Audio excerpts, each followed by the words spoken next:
Hey, Shakiel Mahjouri. You can call me Shaq here for SB Nation MMA and another episode of The Insiders, where we peel back the curtain on the MMA industry with help from some of its biggest media members. You already know this man. He is with The Athletic, formerly MMA Fighting and The Ringer. He's Dominic Cruz with a keyboard or pen, the best writer I know in the sport, and as a longtime MMA Beat fan, I am very excited to utter the following words. The man in the hat, Chuck Mindenhall. Yeah. How are you, sir? I'm good, man. Thanks for having me. Appreciate it. Thank you for making the time today. Now, let me get the one COVID-19 comment out of the way now so we can spend some time not thinking about it. I just want your take, since you've touched on the subject in the past. How do you think kind of the lockdowns and the social distancing has impacted Jeff Wagenheim's favorite recreational activity? Oh, man. I could foresee a scenario where he's visiting a lot of art museums. Well, maybe he's not, but he's thinking about the art museums, the art, and he's thinking about them from a very elevated space right now. So let's just put it that way, man. Yeah, well, I think there's a lot of virtual tours you can take these days, Yeah. so people are adjusting. He loves to get out to the museums, man. And he's probably listening to a lot of obscure folksy music, if I know Jeff. So. But he's probably wearing his Hawaiian shirt. I'm sure he's wearing his Hawaiian shirt. I hope so. Is it, I think people have the impression of him that they do of you with your hat is that it just never comes off 24/7. You live by that life. One more thing, and while we're on the fashion subject, before we get to the actual meat of this conversation, there's something I've been trying to replicate from time to time, and I've been very unsuccessful. And anytime I've seen yourself or Luke Thomas or Brian Campbell on Morning Combat or the Beat prior, you've always got a graphic tee with a blazer over top. And I don't know what I'm doing wrong, but I haven't been able to make this work. Can you please give me the lowdown on the proper etiquette there? So I'm just as in the dark on this as you, man. They've asked me, I mean, I've been on that show now maybe like 10 times on Morning Combat, and it always does these subtle evolutions when I'm not there.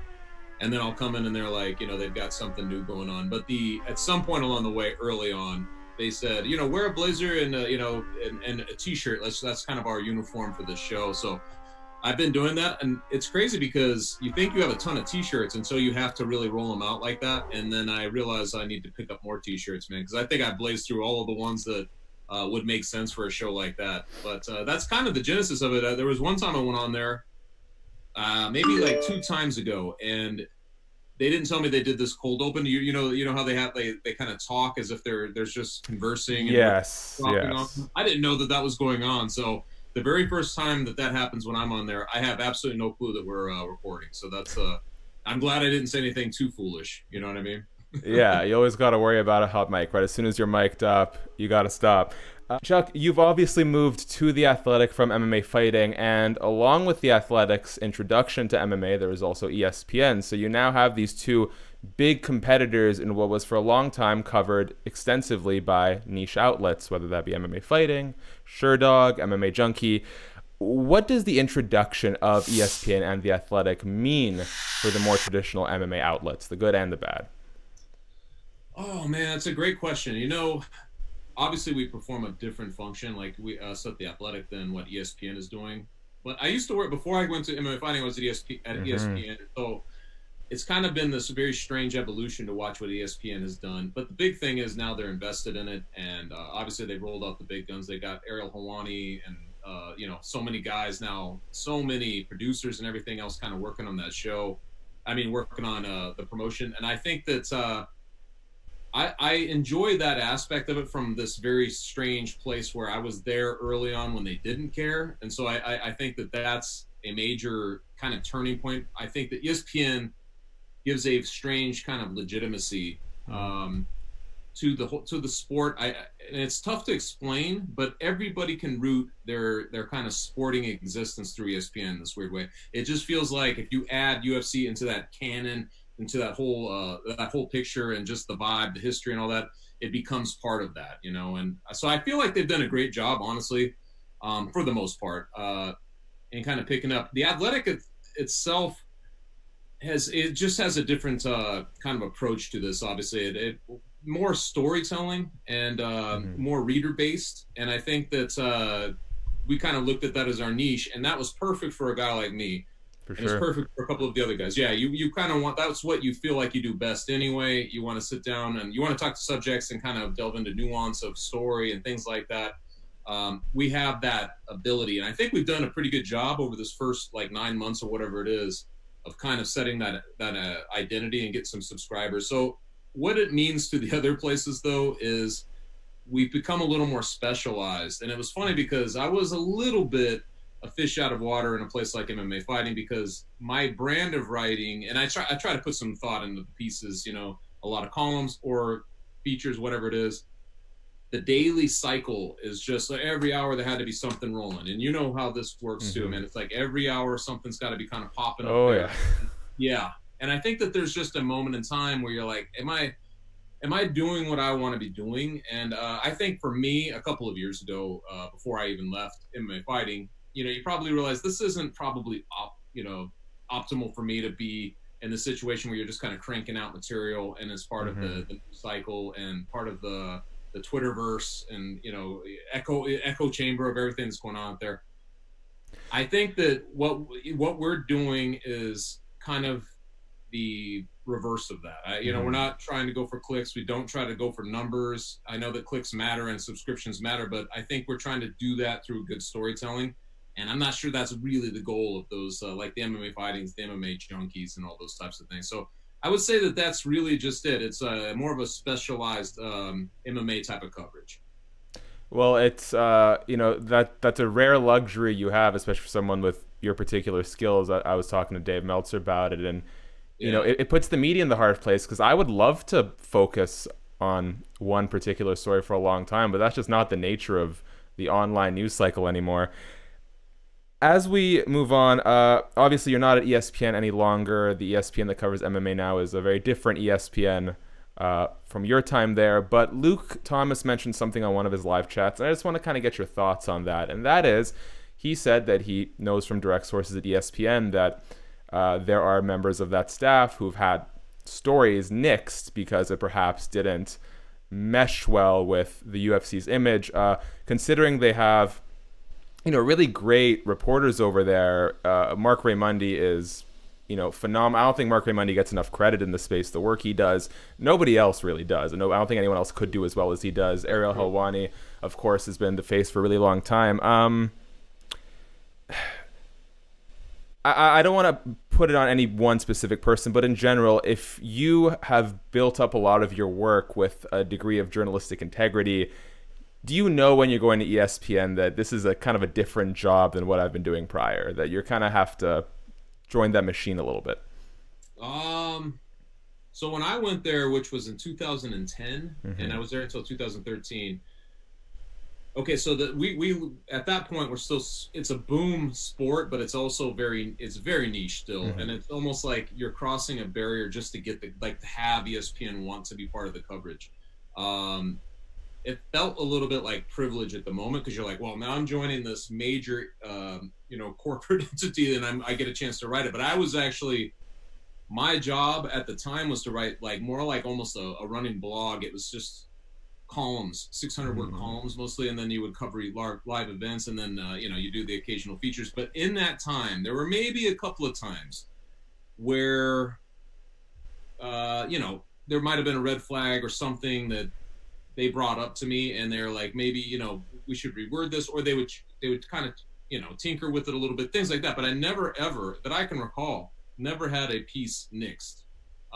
But this was prior, obviously, to the UFC's relationship to ESPN. So if you're asking, do I, you know, does that exist? I'm sure it does exist, because I'm sure there's a different kind of filtering process now in terms of what they're putting out there. And to say that it's done with any kind of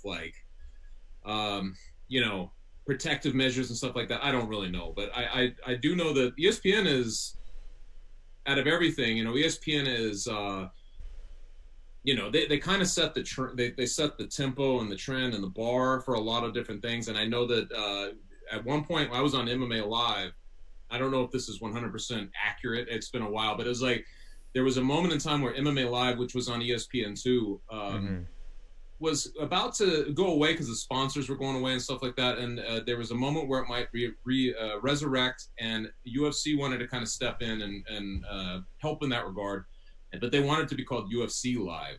And ESPN was like, no, we can't do that. It's got to be MMA Live. And that was kind of the end. As far as I know, that was the end of that show. It never kind of went any further than that. So wow. ESPN is like, people don't realize, I think ESPN is the master in the situation. It's like they're very protective of their brand ahead of any other specific sports league. So can it happen? Yeah. And I'm sure that whatever Luke has heard, it might be true, but it just never happened when I was there. For sure.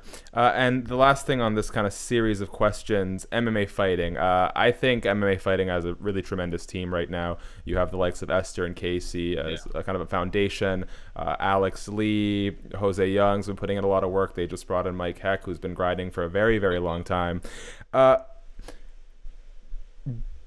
you agree? You know, like what? There's just so much loss all of a sudden for MMA Fighting. You left. Chuck left, Ariel left, Luke left, Mark left. Do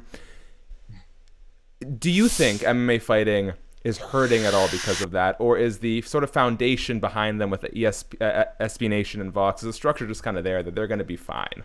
Yeah. When it was happening, because it did seem like an exodus at the moment, and honestly, it was just kind of a more... There were certain things going on, but there were like it was more based on the timing of, for instance, The Athletic and ESPN getting in the game in bigger ways, or The Athletic in general getting in. Obviously, that kind of depleted what was going on. It wasn't the greatest atmosphere at that moment, but I think just from like what from the hires that that MMA Fighting has made, and also with some of the players that are still in place, because when you mentioned Esther Lynn and Casey, those are still two of the very best in the industry. And I think you bring in some of those guys too were a little bit behind the eight ball. They didn't have the chance to shine, maybe with so much talent on one roster, and now they've got their chance to do it. And they've all filled in very, very, admirably, really. I feel like, and I don't know the numbers, I haven't really talked to the guys over there, but it feels like, man, they get a ton of interaction just the same. I see their Twitter feed.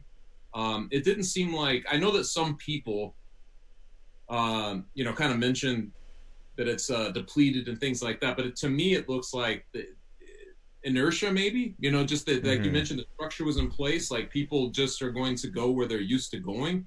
And because MMA Fighting is very deliberate in how they go about and very methodical, I think that they were able to kind of,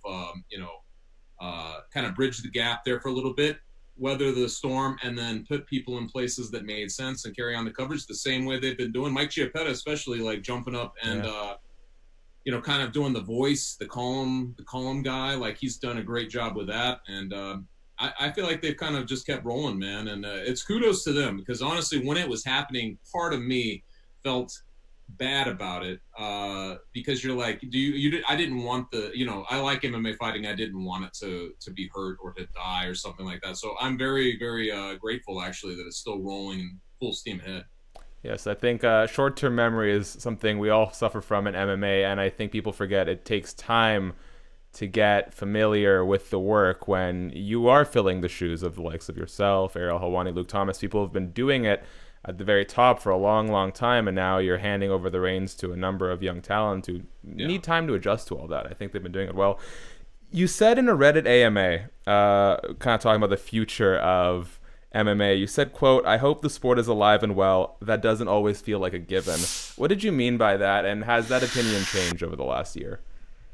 I don't know. What was the question on that? I don't recall, but I think they were asking something along the lines of, what do you see for the future of the sport?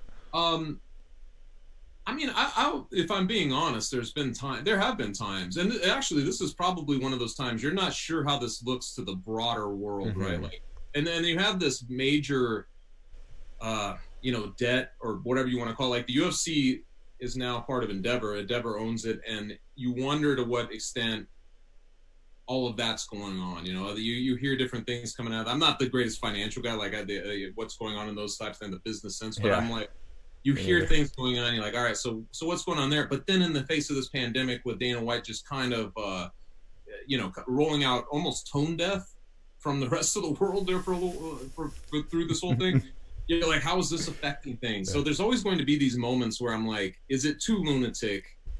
Is it too crazy, you know, at times for people to really get behind? Personally, I was drawn to the fact that it was an outlier sport. I love mixed martial arts. You know, I love watching fights. I love the idea of it. I love the idea of dictation of wills, all that stuff. I've talked about that stuff a million times, but I'm like, I'm personally a fan of the sport, but in the evolutions, and we've seen many, man. If you're covering the sport, you go through just about everything, it seems to me. And I think there are moments when it just seems like it's losing steam, like the ebb may be like deadly for just a minute, like people lose enthusiasm for it, or, you know, just things are going on that make you wonder how, like, when they started when the PEDs start really coming out, how many people are doing them and they're testing, and just negative stuff that just kind of has its day in the sport. You wonder at times if it can keep going. And through all of that, not only has the UFC kind of kept going, they kind of have flourished in this strange way, because they've, you know, I don't know when that Reddit was, maybe, I don't know how long ago that was, but it's like through everything, all of a sudden they're on ESPN, you know what I mean? And they've, as disastrous as the Reebok deal is, they still affiliated with like brands like Reebok, and they keep pushing this thing into bigger and bigger sectors. And people that I thought would never come around to the sport treat it with fairly like, you know, a fairly normal thing now to see it on TV. They don't walk away from it or talk to you about like how brutal it is. It's kind of gotten used to over a course of time. So I don't know if I would totally believe what I wrote back then, but I would say there are plenty of times where I'm like, oh man, this, how is the MMA going to overcome this? I mean, I feel like I deal with that all the time. That's actually a very interesting point. It's this emotional roller coaster where I think all parties want what they believe is best for the sport and the success of the sport, but it seems, especially with all the Fight Island and all these cards getting canceled, it seems like we're always at ends with each other, even though the purpose may all be the same for the most part. Yeah. On that note, Jason House, notable MMA manager, reacted to the media criticism over this card by basically saying, you're not going to get access to our clients anymore, or was at least threatening with it. And the contentious relationship between many MMA managers and the media is deep-rooted. I mean, like, I started with Fansided, which was great, and then I went on to Bloody Elbow. Boy, do people not like Bloody Elbow. And I immediately noticed... Yeah, no amount of chipper attitude and a big smile for me was able to overcome some deep-rooted grudges. Yeah. Who does this contentious relationship between the media and the managers harm the most? Because I think the managers often believe these media outlets have a smaller reach than they actually do, and I often think that they think that not giving access is going to harm us, when the reality is we all share the same content anyway. Yeah. Well, I mean, in all reality, who's doing their job correctly? If the media is, especially like, so I don't know exactly, like the Jason House example, I noticed on Twitter, actually, I think I might have responded to that particular one, but,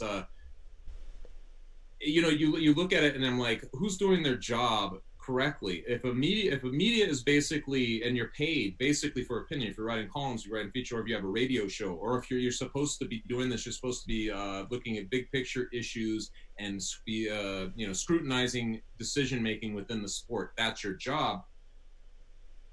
You're doing your job correctly, even if it's negative, because that's part of the coverage of the sport. Mm-hmm. When a guy who's a manager decides to shut down or put behind a partition his fighters based on that man is not doing his job correctly. That's somebody who's then being a detriment to his fighters and actually to his job. So that's what I couldn't understand about that particular one. I'm like, to kind of use this, you know, this moment to basically say, hey, if you're not going to be positive right now, don't bother coming at me, you know, and asking for the fighters later. I don't know if I've ever interacted with Jason House once in my life. I don't really know. Like, I rarely ever deal with the Kawas, like all those types of guys, because they, you know, whatever, they have their guys they deal with. I don't really deal with them. You know what I mean? Like, they don't respond to me actually in the few times I've actually hit them up.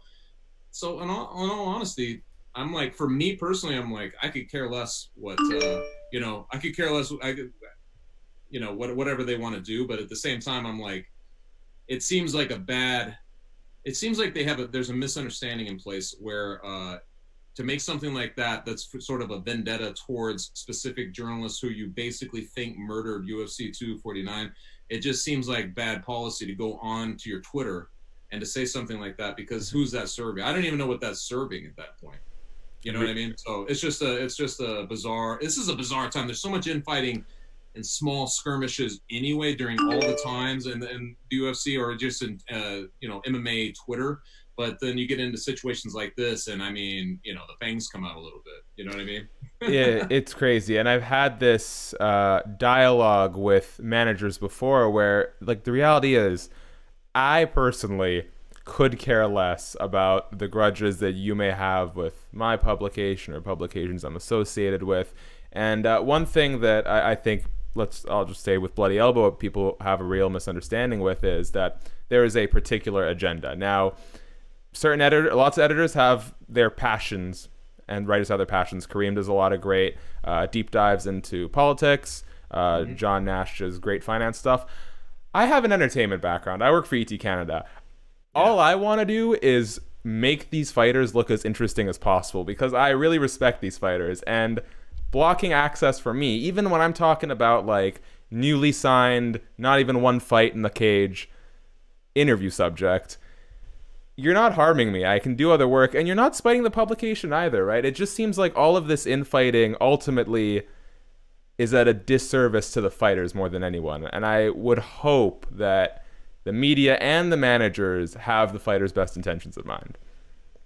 100%. And I feel like that those particular things, now maybe it's spoken out of extreme disappointment and people are just venting or whatever it is, but it's absolutely at odds with what your job entails. And man, like you just mentioned, if that's your vantage point, is to go into something and you say like, well, I'm more interested in the entertainment side of it, that's a different kind of searchlight you're bringing to this spot, the space to shine on the fighters, than if you're, say, looking into people's financial histories or what's kind of going on in contracts, or if you're like, let's look at these political leanings or ignore or what's being ignored or all that type of thing, or associations in general. So one of those is going to lend itself to being way more negative than the other, right? Like I tend to be, and I've been very critical. I mean, I'm not a guy who kind of pulls punches, but I tend to be more entertainment based. That's more what I like as well. I hit on just about everything, but I also think I bring like almost a benevolent nature to what I'm doing. It's not like I don't have a ton of malice to go after anybody, and I really don't hold grudges against people and stuff like that. You just point out absurdity, which is rampant in the sport. You just pointed out as a live scroll that you're basically rolling out and you're just writing to keep up with it. I mean, it's just kind of like that. But to me, I've had plenty of people get pissed off at what I've written, and I've had skirmishes with tons of people in the sport, but I think that I shine a different kind of light on it than, say, Luke Thomas, even whose job and who's taken upon himself, to kind of delve in to the PED situation and USADA and all that type of thing, or Mark Ramonde even, who's really just reporting facts. I mean, he's a fact-based, fact-gilded reporter from the old school, and people get mad at him just for reporting facts. So the bottom line is, some people are going to have, regardless of your outlet, right? Like some people are going to have like a negative, what they look into is going to seem negative to some of these people, and some others is going to seem very innocuous. So it's just part of the coverage of the sport, man. Poor Mark Raimondi getting booed out of the building for bringing up COVID. Maybe one of my all-time favorite MMA moments. He loves it. Don't let him fool you. No, he did. No such thing as bad heat. As a pro wrestling fan. That's perfect. And he believes that. I don't want to stay on these kind of like somber notes forever, so this will be the last one before we move on to some more neutral, more fun stuff.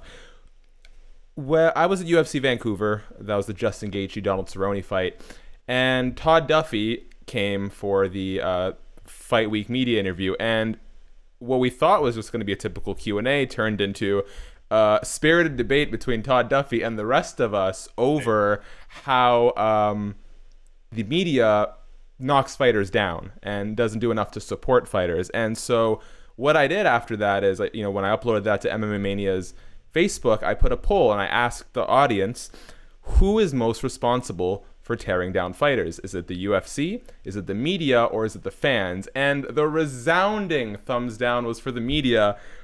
Why do you think that is? And what do you think the real answer is? I mean, the media is an obvious scapegoat. Let's put it this way, man. Like, so if I'm a fan, and I see, I can do this. I can actually look at the sport from a fan's perspective sometimes. I feel like other people don't. They don't want to look at it from a outside the bubble. They like to just look at the way they look at it. But if I'm looking at it occasionally, if I'm just scrolling through Twitter and you're going off of all of the journalist accounts of what's going on, and there's a tone that's in place, do I think that it's a negative most of the time at this point? Yes. You know, I feel like there's a negative tone. There's a snarkiness. There's all kinds of like, I don't know, like passive aggressive behaviors from media towards fans, towards the promotions, towards all of it. So I feel like that certainly exists, but does that tear it down? Does it tear down fighters? I don't think so. I mean, I think people, maybe it contributes just like everything else. But when you have a president of the UFC, and he's kind of putting out, something about Amanda Nunes, for instance, kind of calling whatever he did when she had the tonsil problem, and she backed out within 24 hours or something like that, and kind of throwing her under the bus. That leaves a mark way more than any of us ever could, right? Because that's the guy that's paying him and everything else. I don't feel like there's a single media member, Ariel Helwani, Luke Thomas, it doesn't really matter, who has that kind of power to say something and actually affect a fighter's career, I don't really think that that's the truth. I just think that the media is more like the constant drone behind it all. Like, it's the constant humming noise that's a little irritating, you know what I mean? And maybe you want to turn it down, but at the same time, it's always going to be there. Would I like that some of that to go away? A little bit, because I do think that we tend to be negative, and I think that tends to happen when you know these people's full personalities, or you know the lies, or that have played out over the years, or you just know something was said that's a hypocrisy from something else that happened or whatever.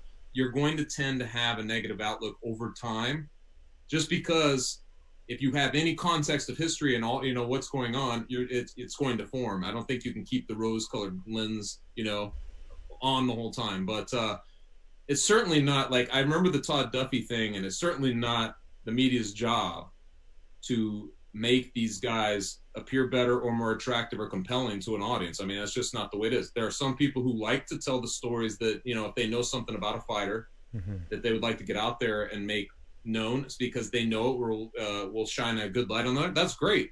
But it's not the job of the media to help promote the fight. And that's where, I mean, even this infighting that's going on right now between the managers and all this stuff, all this feuding, it seems to always go right down to that. People just cannot figure that one out. And if you've been listening to this series all throughout, I'm going to beat the same drum I have been the whole time, and you might click off, in which case I apologize to Chuck, which is the nature of social media does not benefit us. And the reason is, let's take Twitter, for example. I can put an uplifting good deed story out there, and if no one reacts to it, you're not going to see it on your timeline.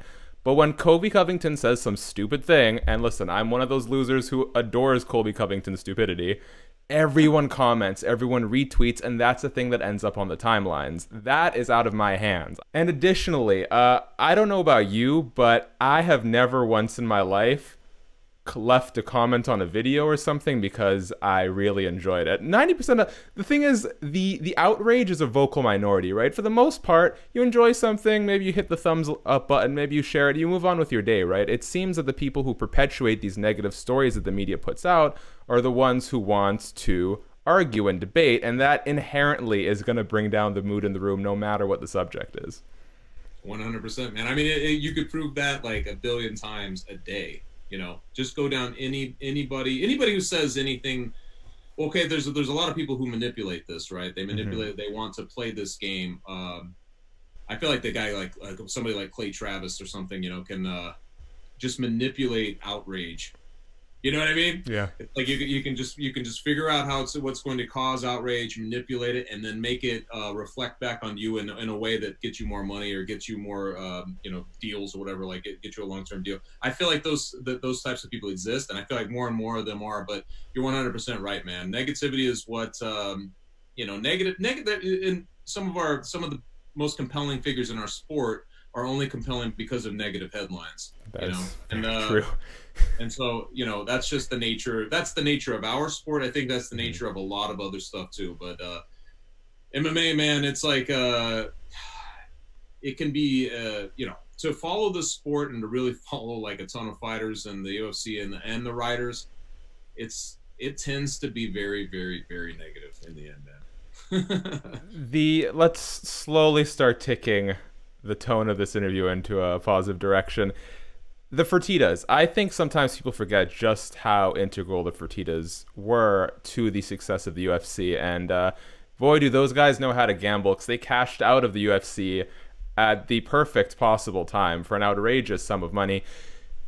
We've seen, obviously, in the WME era, Dana White and the UFC secure the ESPN deal. Financially, they're more secure than ever before.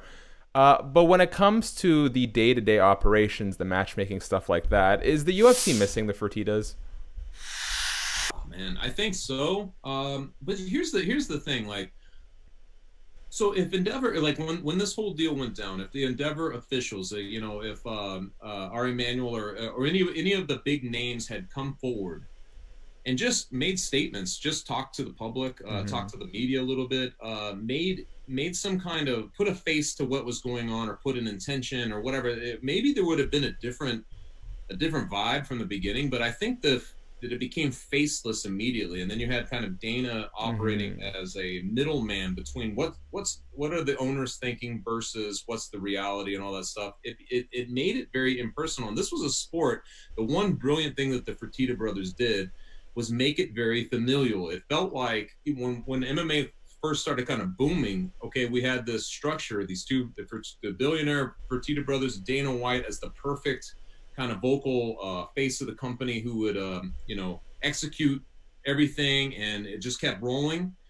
The predictions were coming true, all that. There was a feeling that we were all in this together, right? Like that you're all building this sport into something that will be sustainable. Not only that, but maybe at some point mainstream, even though that seemed like an extreme idea. Even now that seems extreme. It really does.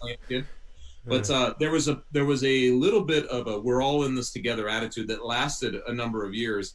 I feel like that held together all the way through the Fertittas, ownership reign. I felt like during that whole time, because that structure was placed, it was like a family. It was like having a family in place.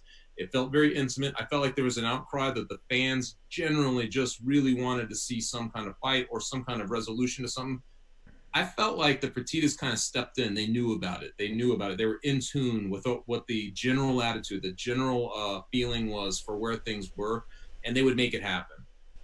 I always felt like there was a gratitude, even if it wasn't expressed, about that. Like it was just some kind of norm that you knew the fans had a say in some possible, at some point, at some juncture, the fans would have a say in what was happening. I feel like that kind of went away with this transaction. The things that don't make sense, it's just Dana now, kind of digging his heels in and telling you, well, that's just going to be the way it is. Or, it's almost like the UFC has turned just kind of a blind eye toward what used to matter in that sense. Like, so I feel like some of that is just like feeling a little bit disenfranchised or orphaned, after the Fertittas kind of left. It's like a lot of fans feel like they're just kind of now listless, or they're not rooted to the UFC like they were before. Like the family kind of broke up a little bit. Yeah, it seems a little extreme, but I really believe that I think that the Fertittas actually added that layer to it that made it very intimate seeming, even as it grew, the whole way as it grew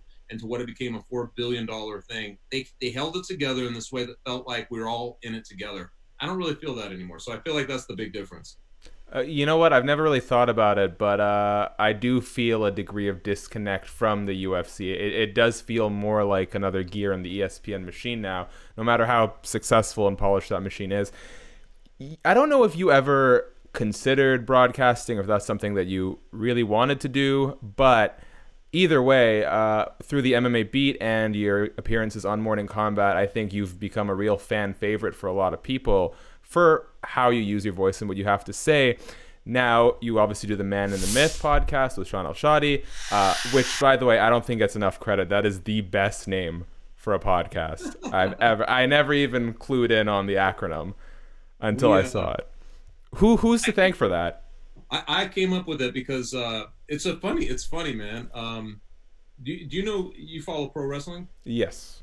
So there's a there in my town where I live, Corey Graves, the guy who's Matt Polinsky, lived here in my town, and we talked about starting a podcast ourselves, right? Like we were going to start, yeah, based kind of on the crossroads between pro wrestling and MMA. I still wish we could have done it, you know, like at some point, who knows? He's a very good guy, very smart guy, but like we thought about this, and I was like, we actually had some discussions, but I was like, what if we call it the Man and the Myth? Because, you know, you'd be the man, and I would be the man in the hat, you know, and it was just random, and we just kind of laughed about it. Didn't really take it too seriously.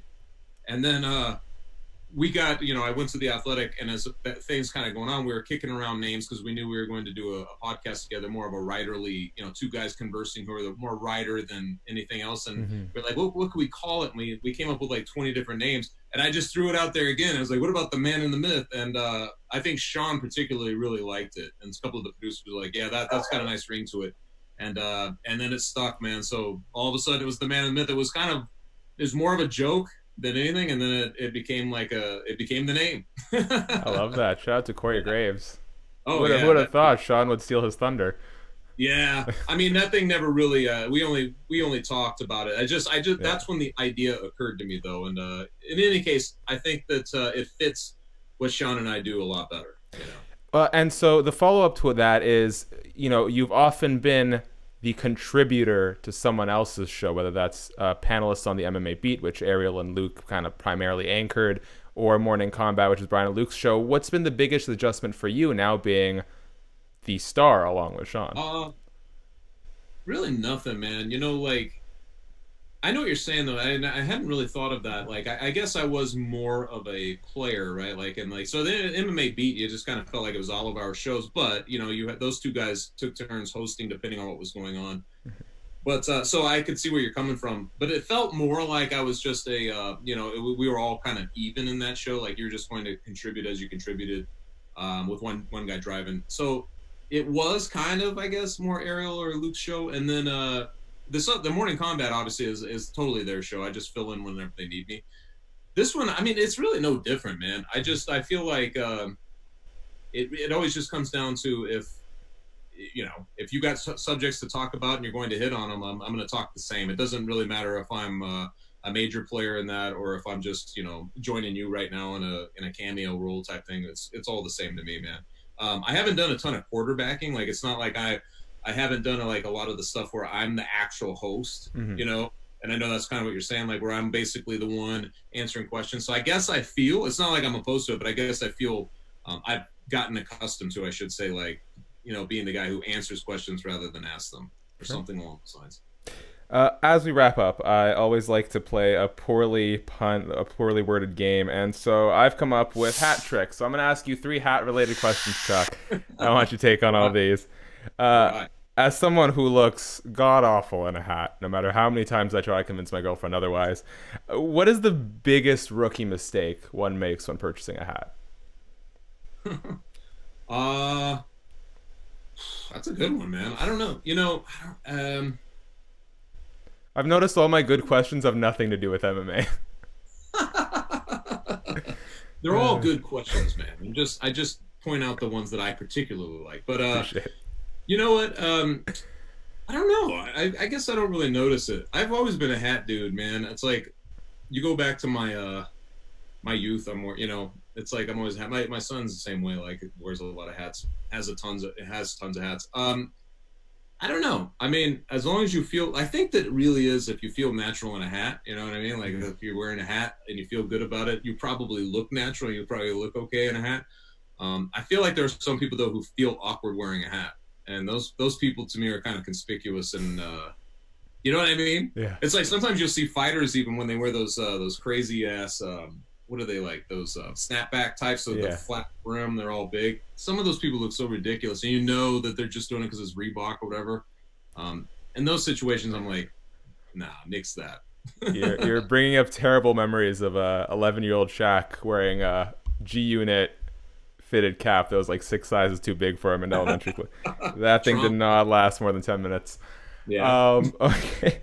Question number 2, and I was gonna really impress you by knowing how many hats you had in your collection, but I forgot to write it down. But it's definitely north of 50, right? All in. Uh, yeah. Okay. Probably the little flat caps, like these types. I have like maybe I don't know, man. I have them like all kind of all over my office here, but I have probably like 25. So that leads into my next question, which I don't think you're going to be able to answer, and which is All right. I live in a basement suite, and so I found this is a good opportunity to do a lot of decluttering, hang sunglasses off coat hangers, find creative ways to, consolidate things. I was going to ask, what is your secret to housing so many hats without them being all over the place? They're all over the place, man. There's no secret. That is a problem. Like, 'cause sometimes I take them off, I throw them on like the table or whatever. So sometimes there's like two or three hats flying around. And then right now, like in this room, there are tons kind of lying all over the place. And on my bookshelf that's over here, it's in disarray. Like there's probably 30 different hats, but a lot of them are like this kind, like Yeah.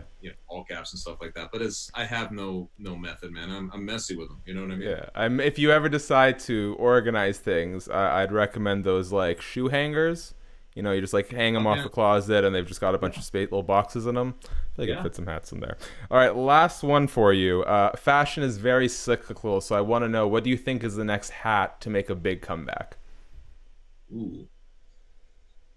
Man, that's a good one. What's funny is these little flat caps I never even thought would come in. I just started wearing them maybe 10 or 12. I forget which bit it was. Like 2010. You just throw one on. Nobody was wearing them though. Like nobody was. Now I feel like lots of people wear those things. So I guess I predicted that trend. Maybe like I don't know, man. I don't know. What are those old kind of like those old press caps? What are those called? Like the ones where they put the word press right in them. What are those called? There's a name. Chuck, you're the hat expert here. I just asked the questions. I guess I'm proving that I am not the hat expert. But maybe something like that. God, I can't think of the name of them. That's horrible.